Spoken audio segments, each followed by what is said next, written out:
menjaga hidup kita, aktivitas kita dalam keadaan baik dan mulia setidaknya sampai kita wafat menghadap kepada Allah Subhanahu wa taala.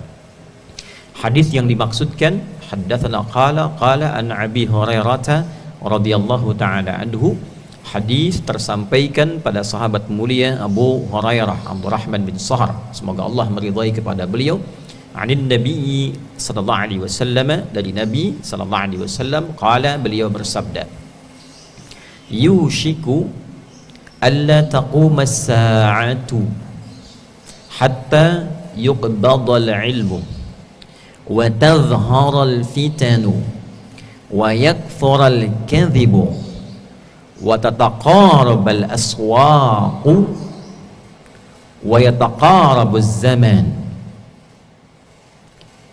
Nabi sallallahu alaihi wasallam pernah mengingatkan kurang lebih 15 abad yang lalu, belum akan terjadi kiamat, yushiku alla taquma as-sa'atu, belum akan terjadi tibanya waktu kiamat itu, hatta yuqbadal ilmu, hingga ilmu itu tercabut, lenyap dalam kehidupan. Yang dimaksud ilmu itu sudah tidak didapatkan lagi, sehingga umat kesulitan mendapatkan panduan tafsir, hadis, fiqih, bahkan nanti ke level-level pendalaman akidah sulit didapatkan panduannya, sehingga orang bisa salah menyimpulkan fiqih, orang bisa keliru menafsirkan, orang bisa keliru memahami hadis, orang bisa kebingungan memahami akidah. Tafsir dari kalimat pertama ini adalah riwayat yang sampai kepada kita dan sahih riwayat hadisnya, ketika Nabi SAW menyampaikan, innallaha la yaqbidul ilma intiza'an yantazi'uhu minal ibad. Yang dimaksud ilmu itu dicabut, Allah tidak mencabut ilmu itu secara langsung ilmunya dari pakar-pakarnya di kalangan hamba-hamba Allah. Jadi yang dimaksud bukan tafsirnya dicabut, bukan hadisnya dicabut, bukan fiqihnya dicabut, walakin yantazi'uhu biqabdil ulama hatta idza lam yabqa, satu riwayat lain lam yubqi, hatta idza lam yabqa alimun hatta idza lam yubqi alima ittakhadhan nasu ru'usan juhala fasu'ilu fa'aftau fadallu wa adallu. Ternyata caranya dengan mewafatkan sesuai ajalnya para pakar-pakar ilmu itu. Kiasnya mulai sedikit, analoginya kiasnya mulai sedikit. Jadi yang pakar itu mulai hilang satu, yang tersisa tinggal sedikit. Sedangkan tempatnya masih luas. Di Indonesia itu 38 provinsi untuk Indonesia saja. Pakar tafsir sudah mulai satu-satu meninggal. Pakar hadis telah berpulang satu-satu. Pakar fikih, usul fikih satu-satu telah meninggal. Kalau kita urut daftarnya sudah ketahuan, 1, 2, 3, Kiai A, Kiai B, Kiai C, Habib A, Habib C, Alim A, Ustadz C. Tinggal sedikit. Terkumpulnya di satu tempat belum tentu bisa diakses. Ya. Nah ini kalau sudah menyedikit, muncul kemudian ittakhadhan nasu ru'usan juhala. Banyak masyarakat kemudian mendapatkan informasi dari orang-orang yang tidak jelas. Nah, ini tafsir hadis dengan hadis namanya. Mulai muncul orang-orang tidak jelas, latar belakangnya tidak jelas, tiba-tiba menjadi ustaz, tiba-tiba menjadi kiai, tiba-tiba bisa berfatwa tentang agama. Dan hadis itu menyatakan, menariknya itu sering diminta. Fasu'ilu, sering diminta pendapat, diminta pandangan, diminta berfatwa, diminta memberikan kritik, diminta memberikan reaksi, ya, terhadap masalah agama. Fa'aftau, maka memberikan pandangan orang itu, ya. Fadallu wa adallu, dia memberikan pandangan, memberikan reaksi, memberikan fatwa, maka isinya menyesatkan, isinya keliru, dan orang-orang pun ikut keliru. Itu tanda pertama. Kalau pas waktu kiamatnya habis semua. Menjelang waktu-waktu ketanda akhir. Jangan diartikan besok terjadi, tidak. Karena hitungan Allah itu beda dengan kita. 1 tahun dalam hitungan Allah bisa 1000 tahun. Bisa ukurannya 50.000 tahun. Tapi intinya ada kondisi saat kita berkehidupan, situasinya berbeda di setiap masanya. Saat Nabi pertama diutus, Nabi Muhammad SAW, itu komen Al-Qur'annya langsung jelas. Iqtarabatis sa'atu wansyaqqal qamar. Quran surah Al-Qamar. Ya. Kiamat sudah semakin mendekat, bulan sudah terbelah. Mukjizat Nabi Muhammad SAW itu diantaranya membelah bulan, lalu disatukan kembali. Nah, itu sudah tanda bahwa Nabi itu Nabi akhir zaman. Artinya zaman terakhir yang dikirimkan Rasul sampai kehidupan berakhir. Jadi ketika Nabi diutus itu sudah akhir zaman. Nabi akhir zaman, kita ini hidup di akhir zaman. Nabi diutus, Quran sudah memberikan satu keterangan, kiamat sudah dekat. Tapi sekarang sudah 1500 tahun kurang lebih. Karena hitungan Allah dengan kita berbeda. Hukum Allah yang berlaku dengan kita berbeda. Ditetapkan hukum dunia, tetapkan hukum akhirat, tetapkan hukum bumi, tetapkan hukum langit, tetapkan kecepatan udara, kecepatan suara. Itu hitungannya bisa berbeda. Astronot yang ada di langit dengan lapisan-lapisan tertentu, dengan kita yang tinggal di bumi, itu bisa berbeda hitungan waktunya.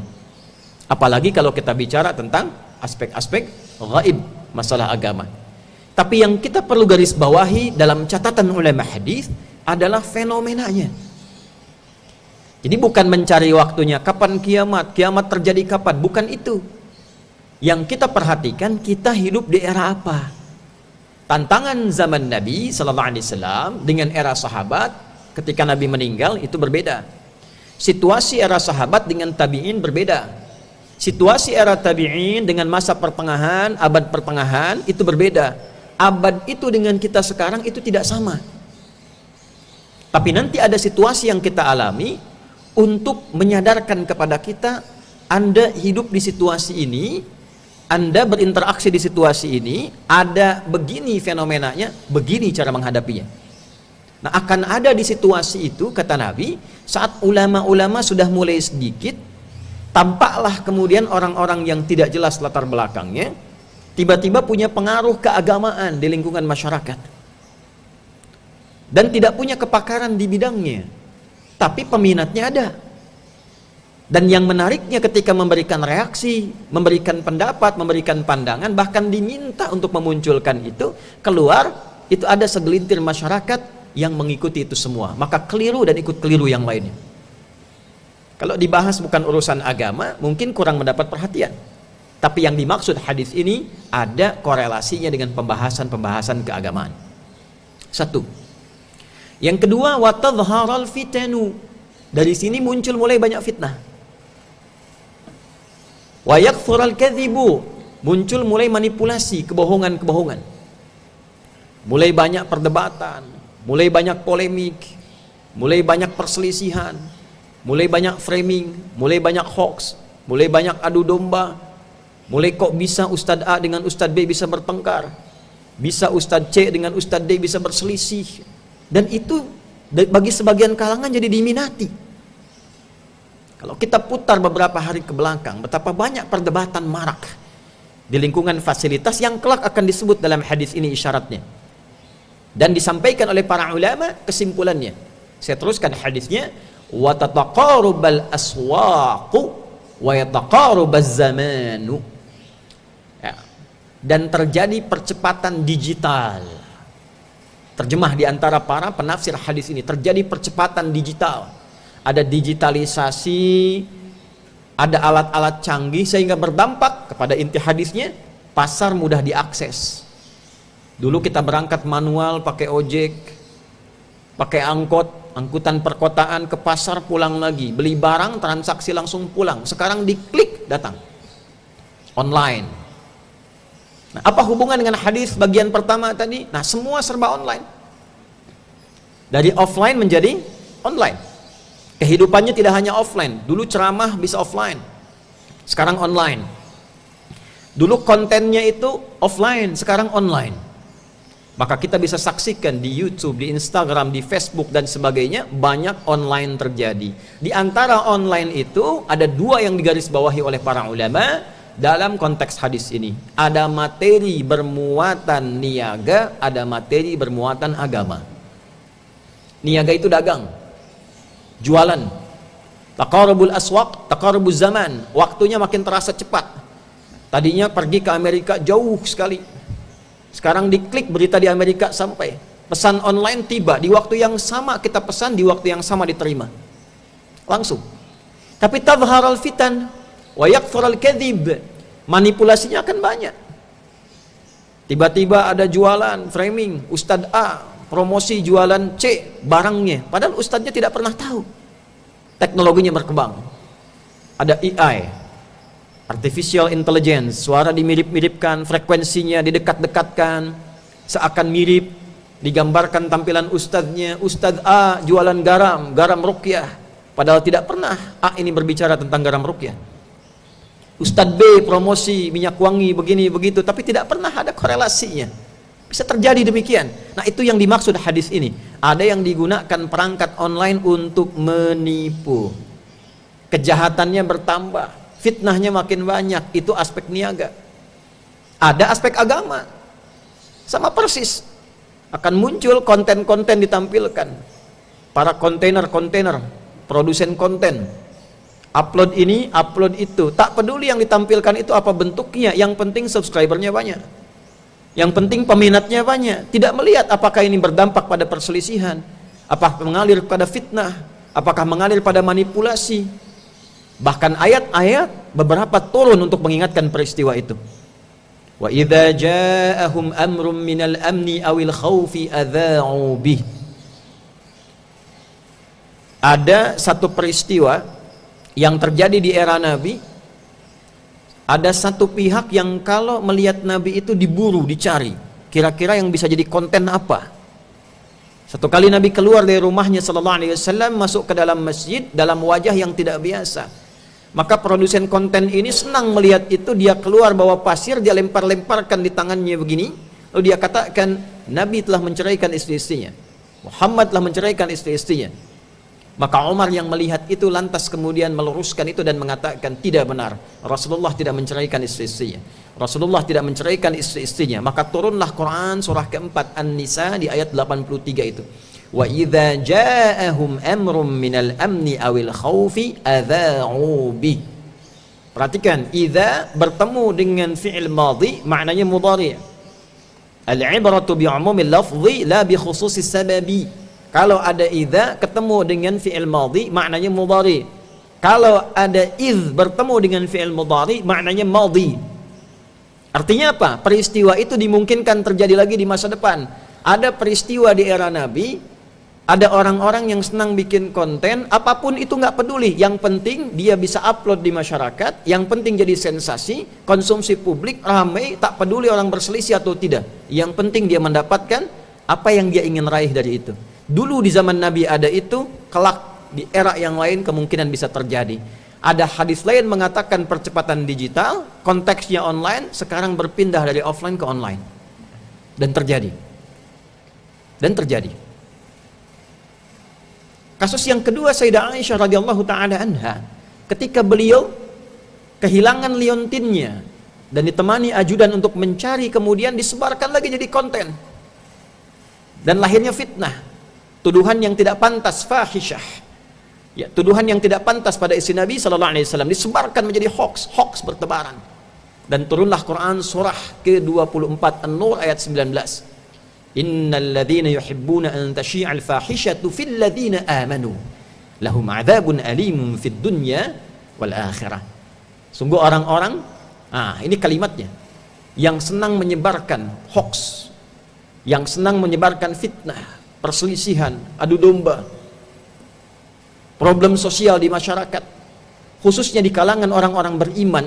Ini menarik ini, yang bertengkarnya itu sasarannya bukan non-muslim, justru orang beriman sendiri. Disebutkan oleh Al-Quran, ada orang-orang yang gemar bikin provokasi supaya orang beriman itu bertengkar, orang Islam yang bertengkar. Jadi bukan orang Islam dengan non-muslim, orang Islamnya senang kalau bertengkar itu senang. Ribut itu senang. Islam datang itu meluruskan yang bertengkar supaya damai, yang berselisih supaya bertali asih, yang mencela supaya saling mencinta, yang memukul supaya saling merangkul. Tiba-tiba akan datang satu era digunakan medianya hanya untuk orang itu supaya polemik, bertengkar, ribut, rame, saling mencela, saling mencaci. Berapa dosa yang bisa ditanggung dari situ? Ini problem umum yang disampaikan. Maka apa sikap? Ini solusinya. Sikap orang beriman mengatasi itu semua karena ancamannya itu nyata. Lahum adzabun alimun fid dunya wal akhirah. Kalau tidak bertobat, itu dijamin oleh Allah disiapkan siksa yang pedih di dunia dan di akhirat. Siksa itu tidak harus selalu bentuknya hukuman yang menyakitkan pada fisik, tidak. Ada bentuk yang kedua nggak disadari. Misal begini, orang korupsi dan sudah tidak punya rasa dalam korupsinya, semakin menikmati, itu bagian dari siksa, istidraj, karena terkumpul keburukan-keburukannya tanpa punya kesadaran untuk memperbaiki. Ada orang demikian, membuat fitnah misalnya, baik offline ataupun online, sudah tidak sadar dengan itu, jadi bikin lagi, diingatkan tak bisa. Itu bagian dari istidraj, masuk dalam ayat tadi. Dia tersiksa dengan keadaan mesti membuat konten yang baru, dan tak sadar apa yang masuk dalam dirinya adalah sesuatu yang haram. Terkumpulah yang haram tanpa kesadaran adanya dorongan untuk bertaubat. Itulah hum adzabun alim fid dunya. Kalau tidak taubat, wa fil akhirah. Ini yang berbahaya. Karena itu hati-hati dalam menghadapi kehidupan sosial kita. Riba jadi online sekarang, penipuan jadi online sekarang, hoax jadi online sekarang. Kalau belanja mesti hati-hati, bedakan yang halal dengan yang haram. Ya, kemarin isu banyak terjadi di masyarakat. Ada yang haram kok bisa mendapatkan sertifikasi halal. Ternyata setelah dicek lagi, ada kesalahan ketik, ada kesalahan kemudian tampilan yang seharusnya beef tertulis jadi bir. Salah jadi rame. Hal-hal kecil bisa jadi rame. Hal yang harusnya diperbaiki, memang pengecekan itu mesti ketat supaya tidak berdampak sosial yang tinggi. Tapi poinnya adalah selalu ada orang-orang yang senang dengan kejadian-kejadian yang memungkinkan jadi polemik di masyarakat. Kita mesti hati-hati. Maka solusinya kata Al-Quran, ya ayyuhalladzina amanu, hei semua orang yang masih merasa punya iman. Alladzina itu menunjuk pada semua. Disebutkan 1080 kali dalam Al-Quran. Laki-laki, perempuan, besar, kecil, tua, muda. Ya itu menunjuk pada semua jarak, dekat, menengah, jauh. Nidaul qarib, mutawassit, wal ba'id. Disebutkan setidaknya kurang lebih 360 kali dalam Al-Quran. Ayyuha itu huruf penguat dan pengingat. Ayyunya munada, haknya tanbih. 150 kali disebutkan dalam Al-Quran. Kalau mau diterjemahkan tafsir kurang lebih berbunyi begini. Hei semua orang beriman yang dekat, menengah, dan merasa jauh, baik laki-laki, perempuan, apapun status sosialnya, aku ingatkan, aku tekankan, in ja'akum fasiqum binaba'in fatabayyanu. Kalau ada yang meragukan, orang fasik bawa berita, orang meragukan jualan, orang meragukan dagang, orang meragukan bawa konten, fatabayyanu, maka cek itu dua. Apakah benar konten yang ditampilkan? Apakah membawa maslahat kalau kita ikut ke dalamnya? Apakah membawa pahala kalau kita mengikuti bagian darinya? Atau jangan-jangan mendatangkan dosa? Karena itulah kemudian penting kita ketahui hal-hal yang tidak baik. Kalau benar menjadi ghibah, kalau salah menjadi fitnah. Kalau peluang dosanya tinggi, kita jauhi. Kalau ada kebaikannya, kita ikuti. Alat-alat sekarang yang modern bukan berarti buruk semua. Kita bisa upload sehari ayat Quran. Kita bisa upload dalam sehari satu hadis Nabi. Bikin program, hari ini saya pengen upload tentang cara makannya Nabi selama sepekan. Ayatnya, hadisnya, ayatnya, hadisnya. Ada orang lihat, dipraktekkan, dapat pahalanya. Jadi alat bergantung pada penggunaannya. Tapi Nabi mengingatkan jauh-jauh hari akan ada yang menggunakan perangkat-perangkat itu menuju perbuatan maksiat. Sehingga satu, hati-hati dalam mencari guru. Cari orang-orang yang capable di bidangnya, kualifikasinya sesuai dengan apa yang Nabi sampaikan. Imam Nawawi menyimpulkan 4 bagian. Wala yata'allamu illa mimman takammalat ahliyatuhu wa dhaharat diyanatuhu wa tahaqqaqat ma'rifatuhu wa ishtaharat siyanatuhu. Kalau ingin cari guru, satu, cari yang pakar di bidangnya. lihat kemampuannya, lihat ada sanad gurunya tidak, pada siapa dia belajar, pada siapa lagi dia belajar. Kemudian yang kedua, lihat bagaimana ketakwaannya, sholatnya bagaimana, baca Qur'annya bagaimana, puasanya bagaimana. Yang ketiga, lihat ma'rifatnya, kenal Allah atau tidak, kenal dirinya atau tidak. Yang keempat, lihat akhlaknya, bagaimana perilakunya, bagaimana kemuliaannya. 4 ini kalau ditemukan, jaga dengan baik. Karena itulah yang kemudian disifati diantaranya dalam pemahaman hadis Nabi SAW sebagai warathatul anbiya.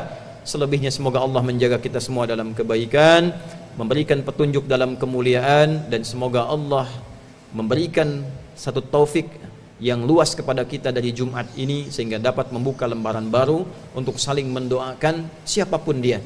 Kepada non muslim pun kita doakan, apalagi kepada orang Islam, jangan sampai kita membangun garis permusuhan.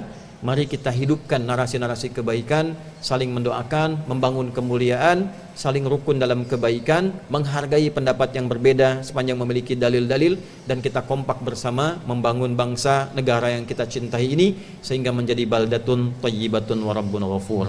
Barakallahu li wa lakum fil Qur'anil azim wa nafa'ani wa iyyakum bima fihi minal ayati wa dzikril hakim wa taqabbala minni wa minkum tilawatahu innahu huwas samiul alim. Ud'ullaha yastajib lakum jami'an.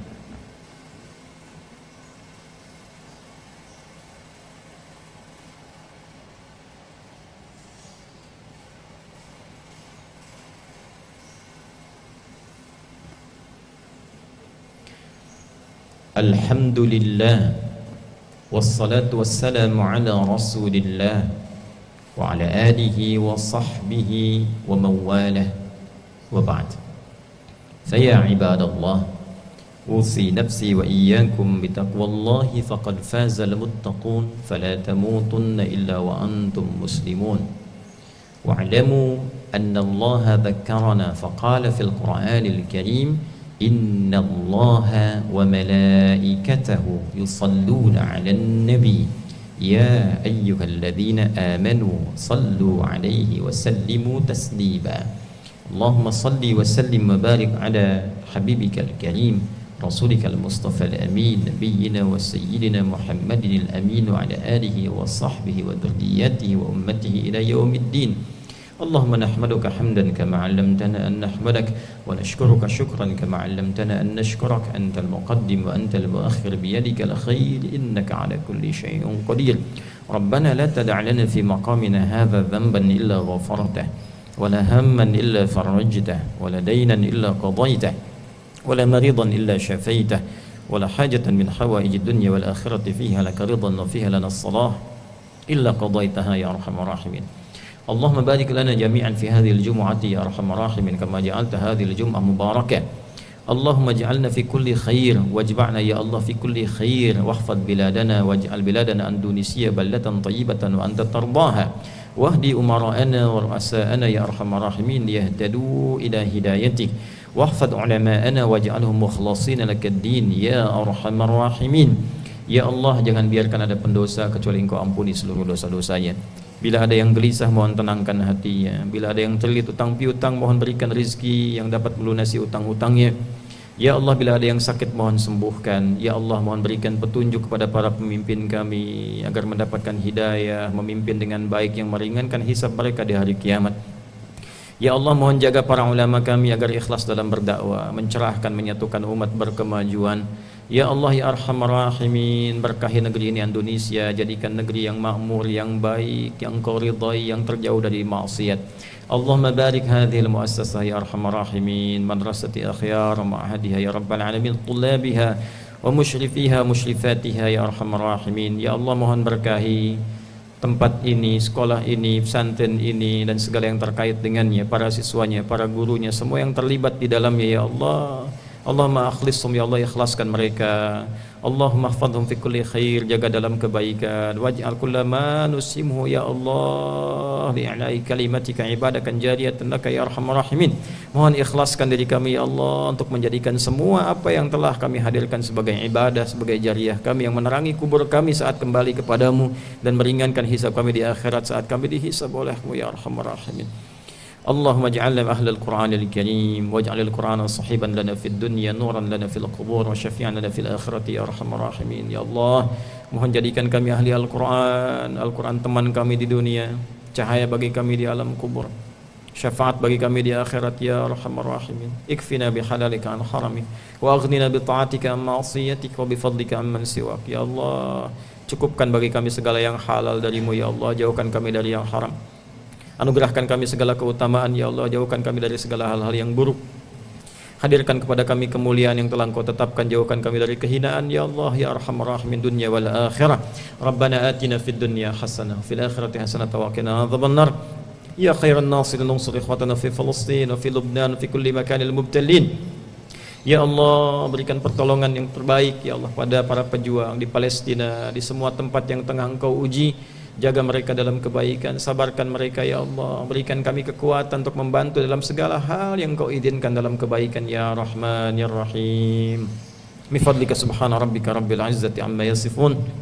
Wassalamun alal mursalin. Walhamdulillahi rabbil alamin.